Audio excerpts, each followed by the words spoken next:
right, the big news that's coming in, remember, with the Israel-Hamas war that is on and the bombardment that continues on the Gaza Strip, there is, of course, now with reference to whether the Al-Shifa Hospital or other hospitals where also the bombardment around are taking place. Hamas armed wing has said it discussed freeing 70 hostages in return for a 5-day truce.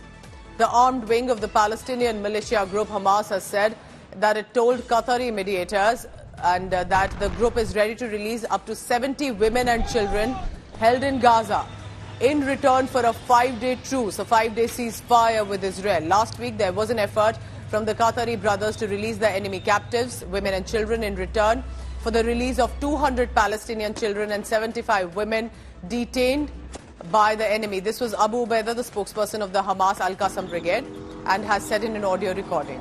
Gaurav Sawant joins me on the latest on that. So, Gaurav, of course, hostages remains a big issue for Israel, but there's also Hamas stating that they are willing to forge a deal. What sort of conditions are part of such deals in terms of specifically the hostages released? Do you think Israel will likely take this up? How does this really work? And it's very interesting that Qatar is the mediator here. Considering all the leadership of Hamas and the chief and the former, they've made visits to Qatar, interlocutors.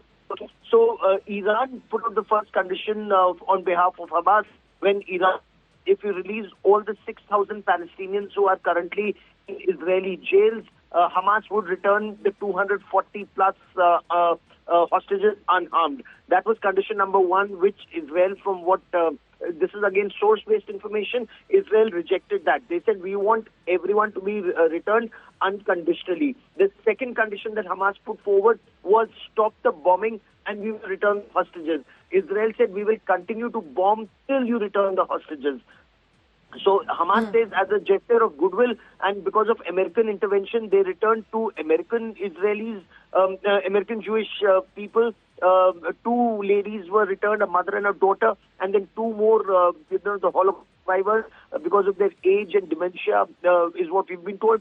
They were returned. Hamas says through their interlocutors that they've offered to release more, but Israel released all simultaneously. Back channel talks are on. We are told that, one soldier was also retrieved. Whether that was in an operation or released as a goodwill gesture would remain in the realm of speculation as of now. But, Yes.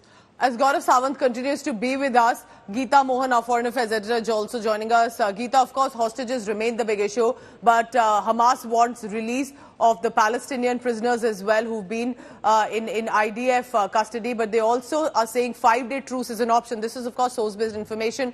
But do you think hostage deal could actually pave the way of the next step for this war? Well, absolutely, Pooja. Everybody is looking at is the end of the hostage crisis, and there are countries that are involved in back-channel talks, particularly Qatar, in ensuring that the hostages are released. And should there be a release of all the hostages, there could be a change in tack. Although the determination of eliminating and completely doing away with the Hamas is something that Israel is not going to stop. With the whole goal of the elimination of Hamas.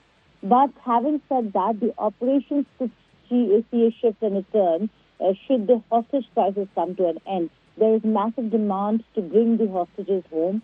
Bring them home is something that we've seen in various protests or rallies across the world, particularly within Israel itself.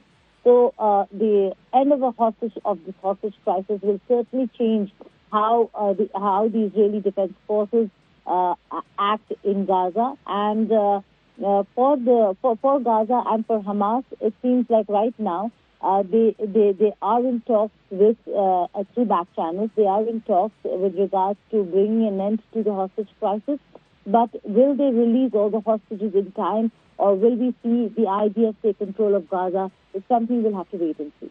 Geeta, do you think if there is Qatar on one side, could the Western world also join in, at least with regard to the discussion on the hostage deals? Has the US made any of these offers? Or for now, we're looking at primarily Qatar, possibly Iran, with this issue, because this is going to be of prime importance. There are children, there are women, there are young girls who are held hostage, while Hamas claims that there are women and children being held in custody and or custody of the IDF. So this is going to be, of course, very crucial of how this goes ahead.